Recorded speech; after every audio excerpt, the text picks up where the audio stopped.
The UK says it's banning access to social media for those under 16. Its government argues it's the right choice to protect young people from online harm. But will this policy work, and how will it be enforced? This is Inside Story.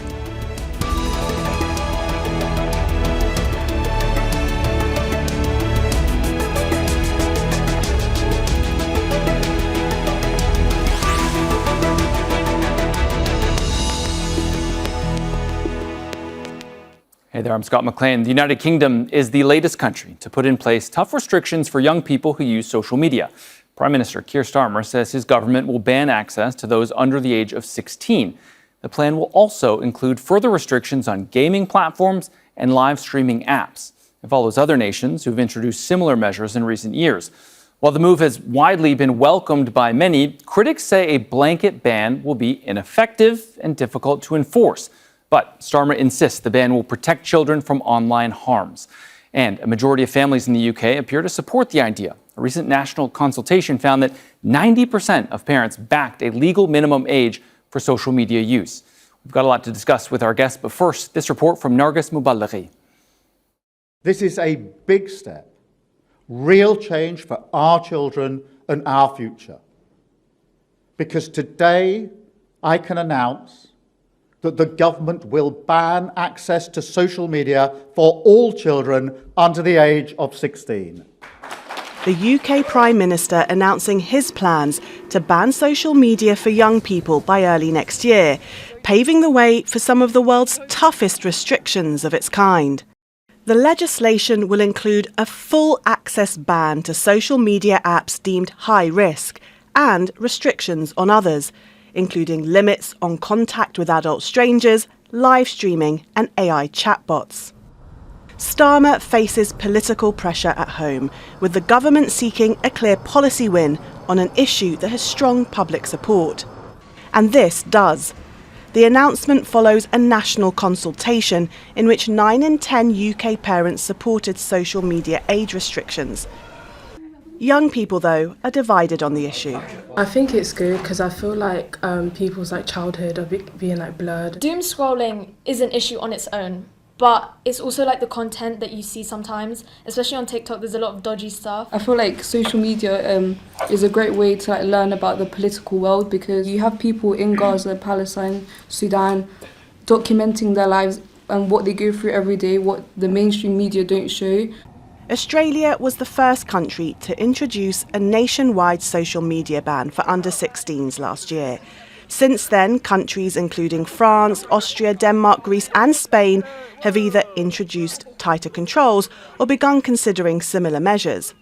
Supporters argue that tougher rules are needed to protect children from cyberbullying, addictive algorithms and harmful content. But critics warn that blanket bans are difficult to enforce. Australia's e-Safety Commission says 70% of children are still on social media despite the ban there. There are also questions about privacy. Enforcing age limits is likely to require verification systems such as identity checks. Privacy advocates warn that could create new risks and could push children towards less regulated parts of the internet. Child safety groups have also argued that restrictions alone do not address the way social media platforms are designed. The UK has become the latest country to grapple with the impact of social media on children's mental health, safety and well-being, and try to legislate the solution. Nargis Muballighi, Al Jazeera for Inside Story.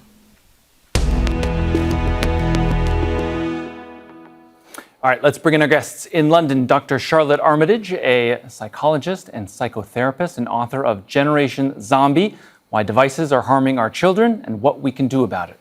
In Madrid, Paolo Gerbaudo, sociologist and political theorist, as well as senior researcher at Complutense University in Madrid.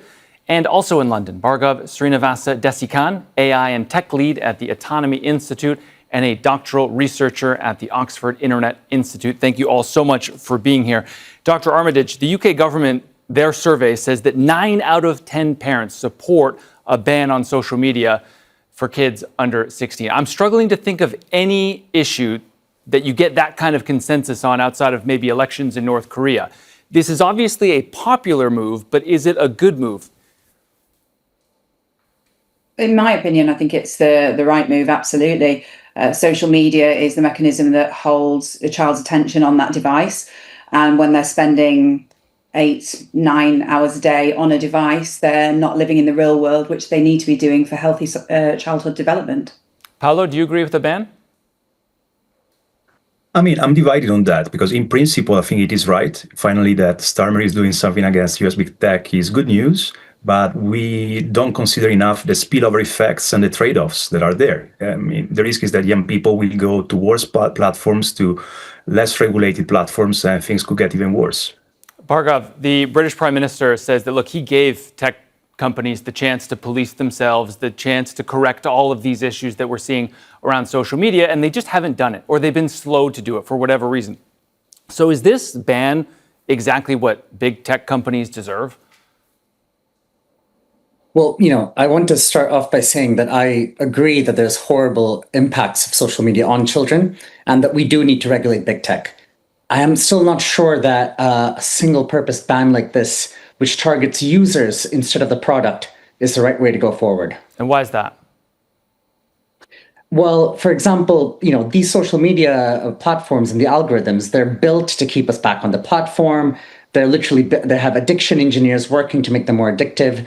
Of course, this is horrible for children. It's also horrible for adults. Why not just make better social media platforms that don't have these properties? Why, just trying to stop children from accessing it might not be the long-term solution. Dr. Armitage, I know you've written a lot about this. Do you agree with that? Do we just need to make these apps better for everybody, not just kids? We need to make them better for everybody, but arguably, if they're not addictive, then children aren't going to be using them anyway. They should get bored of them and want to go and do something else.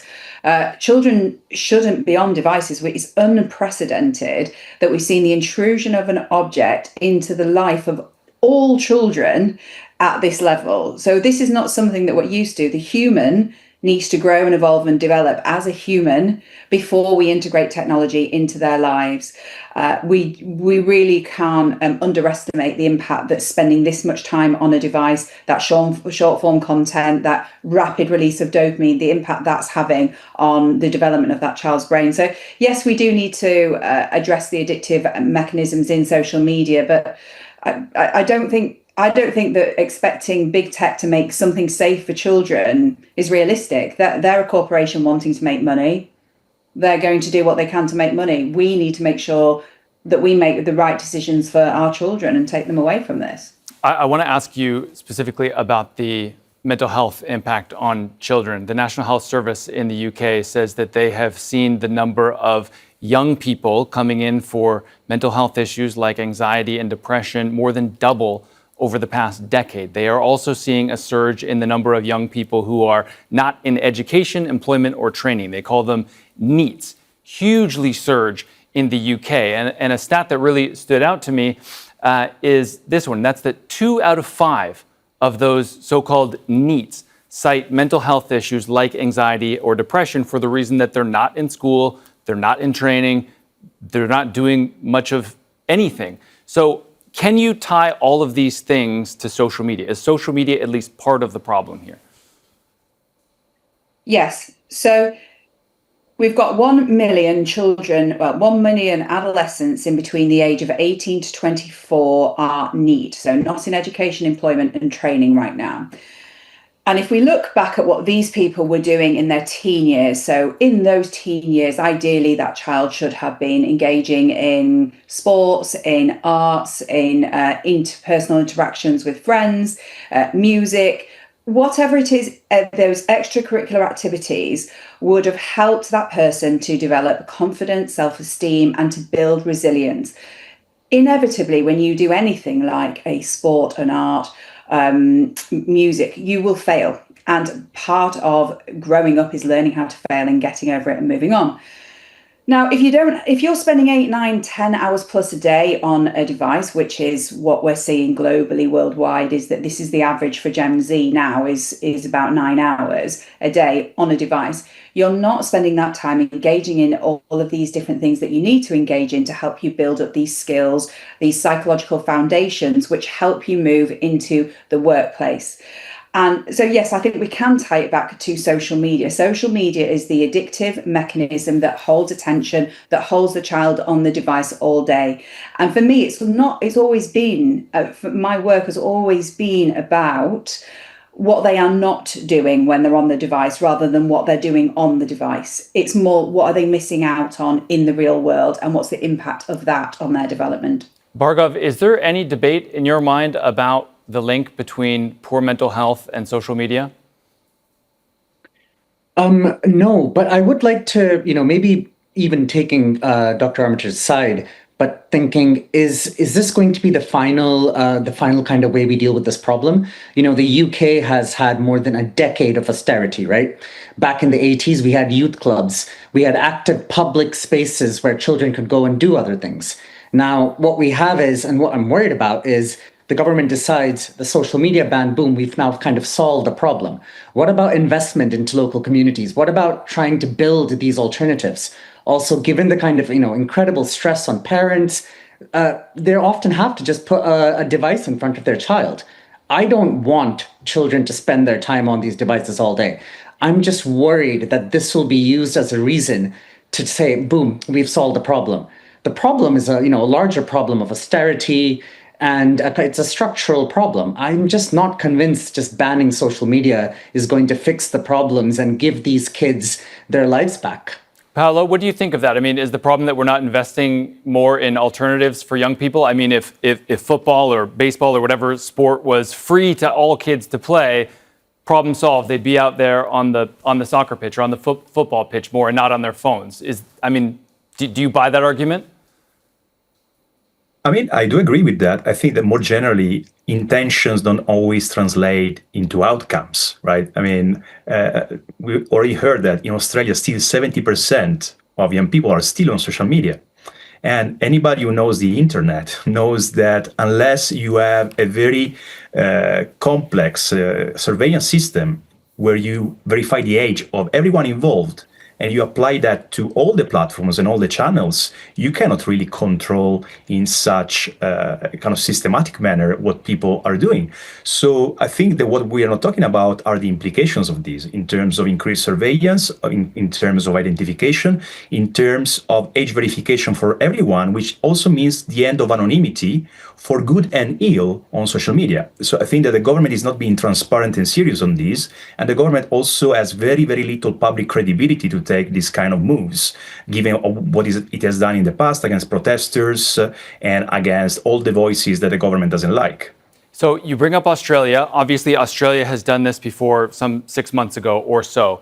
And basically, Australia found that almost immediately, some 4.7 million accounts were shut down or locked because the users were underage. But Australia also found in their review that was published in March that those same children were able to easily go back on, lie about their age, and simply make a new account. So my question is for you, Dr. Armitage. I mean, is this by design? Are social media companies trying to addict kids to social media?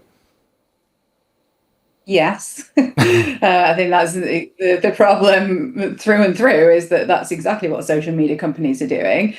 And of course, it's going to be messy. I mean, of course, you can't just sort of have an object of addiction, which is what these phones and social media is, ban it, and then just go, hey, presto, it's all sorted out. It won't work like that.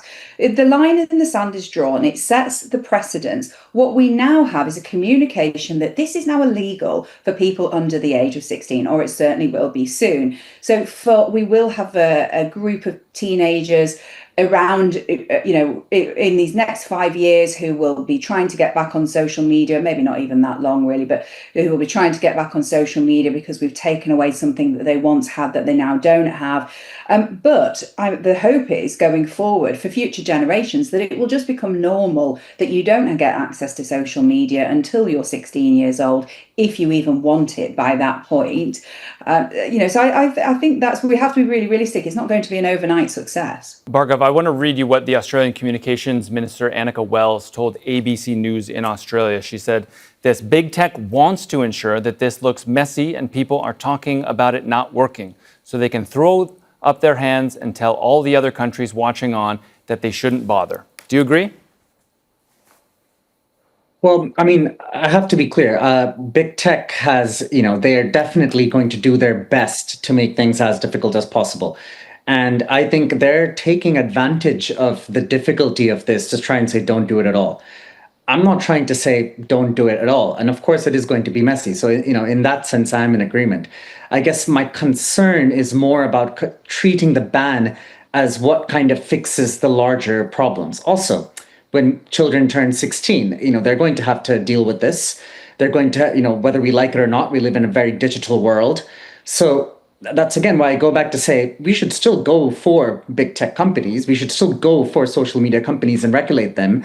I have worked with EU kind of regulation on trying to figure out what kind of advertising or what kind of feeds are we allowed to see. We should work harder on that. We should work harder on the digital solution, on the technical solutions behind actually stopping these things from being addictive in the first place. But, the internet Bhargav, wasn't always haven't governments tried to work with social media companies and tried to get them to kind of grade their own homework and fix their own problems, and they just haven't done that? Because it's been, 10, 15 years now since social media really came to prominence, right? You're right, but I'm not saying we should let them do their own homework. We should just have better people taking the exams, right? Making sure they don't cheat. In some of my previous work with IPPR, Institute of Public Policy Research, we've asked for much tougher regulatory structures to make sure they're not marking their homework in the first place. So, it's not a question of marking your own homework if you just stop them from doing it that way. It's just hard to think of tech companies doing much to kind of solve this problem, only if once you look at the Australian case. And the government review found that in the case where the platform knew that the user was underage because they had already given their age, instead of just throwing them off the platform, in some cases they actually sent them an email or got in touch with them to say, hey, do you want to try our automated facial recognition tool to see if it shows how old you are? In another case, it found that a parent actually reported their kid to the platform to say, my kid is underage, please delete their account. And the response that they got from the platform was, prove to us through this legal letter that they asked for that you are in fact the parent. It seems to me, Bhargav, that these social media companies are making it really easy to get you on the platforms, but really hard to take it off. Do you agree? I do agree. I think the question then starts to come down to what's the best way to try and regulate these platforms in the first place, right? To start off with, there's absolutely no democracy in deciding what kind of tools are being built and the way we want them to be built. When you think of the ownership, we have some of the most kind of, powerful individuals or groups of individuals. This isn't sovereign technology as well in the UK. These are largely American companies. So you kind of have a mess of, geopolitics, individual interests, and like Dr. Armitage said, they are, after all, businesses trying to make money. Now, this to me doesn't mean that we just say, we tried our best in getting them to mark their own homework. They're not doing that, so boom, let's just do a under 16 ban. We should double down on getting them to not allow them to do what they want to. And it's possible. We have already some of the kind of legal infrastructure in place.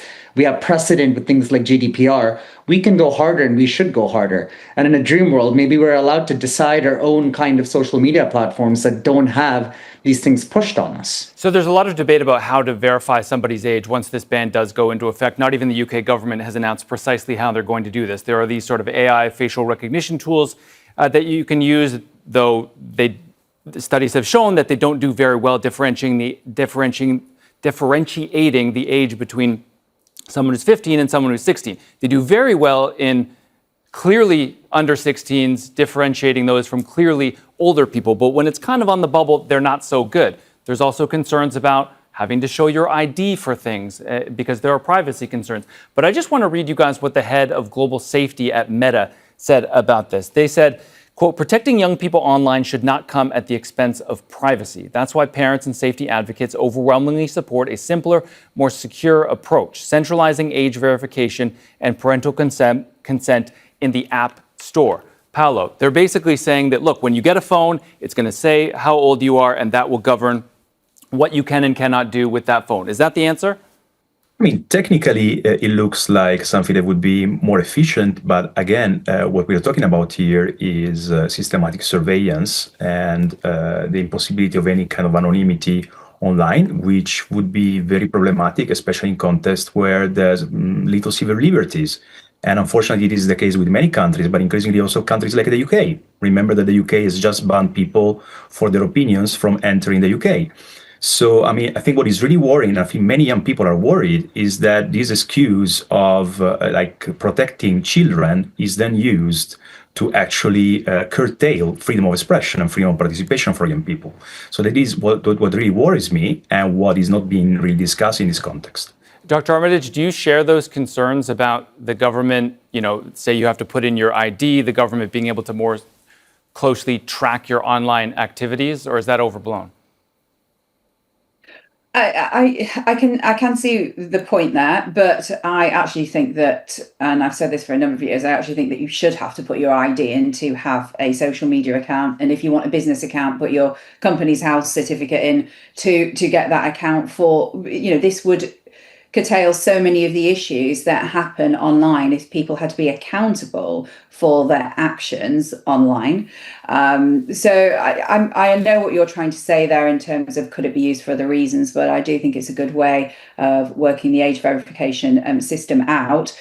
I think we have to be realistic that if we go back, look at cigarettes, for example, cigarettes are not suddenly safe to use. You're still going to get cancer if you smoke cigarettes. So expecting these companies to make these platforms safe, I'm not sure about that. They rely on them being unsafe. They rely on them being addictive. That's how they work.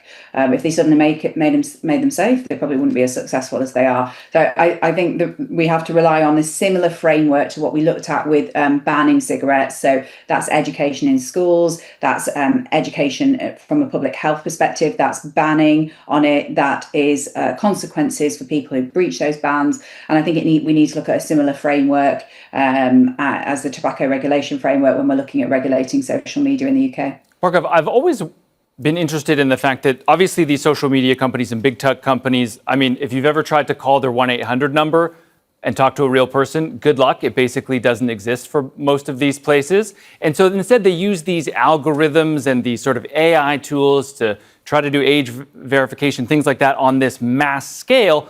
But obviously there's a lot of things that fall through the crack when it comes to content moderation, age verification, the list goes on. But I wonder, you can't use a facial recognition tool to go and buy cigarettes or go buy alcohol at the store. So would it be crazy to think that maybe some of these big tech companies, some of the richest companies on planet Earth, should maybe have a presence on the high streets in the UK, where you can go and physically show your ID if you don't want it logged in a system somewhere to get some kind of code to show that, yeah, you can actually go on these platforms? Is that a crazy idea? That's interesting. That's certainly the first time I've heard that one. I don't think it's crazy, actually. I still stand by the fact that I don't think that the main thing here we need is just a kind of age verification or this ban. But whether it's for age verification or for complaining about some other kind of poor product they've put out, I would actually support some human representatives on the high street, even if I don't think that's the perfect solution. Fair enough. Dr. Armitage, I want to ask you about chat bots, because these are not broadly included in this UK ban. They are trying to ban for under 18s chat bots that you can basically have a relationship with the AI robot.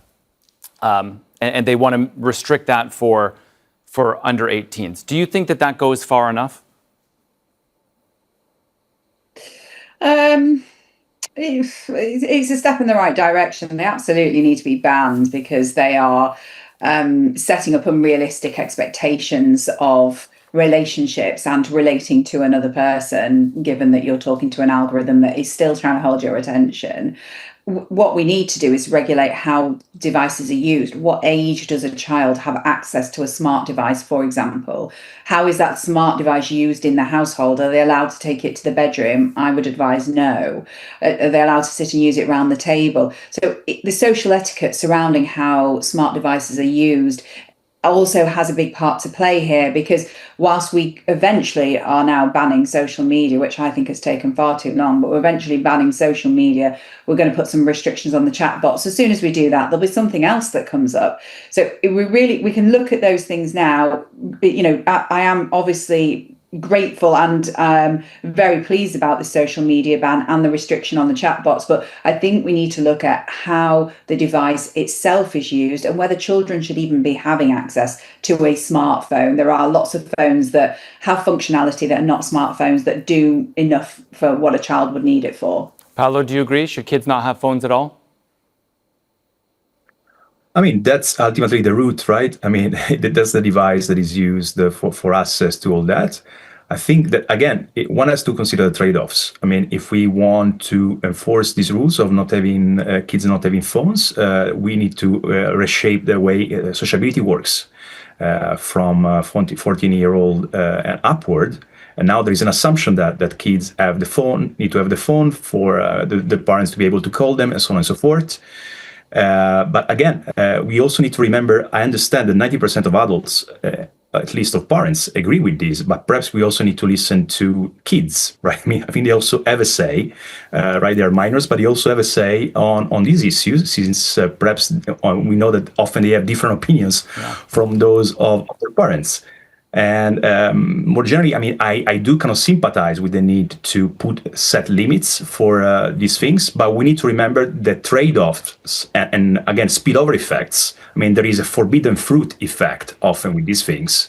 By making them forbidden, you create a sort of veneer around them, and that can be really dangerous and push young people towards even more dangerous places. All right. We've got to leave it there. We appreciate you all being here. Our thanks to our guests, Dr. Charlotte Armitage, Paolo Gerbaudo, and Bhargav Srinivasa Desikan. And thank you too for watching. You can see the program again anytime by visiting our website. It's aljazeera.com. And for further discussion, go to our Facebook page. That's facebook.com/AJ Inside Story. You can also join the conversation on X. Our handle is @AJ Inside Story. For now, that's it for me, Scott McLean, and the entire team here in Doha. Al Jazeera's coverage continues in just a moment. Stay tuned.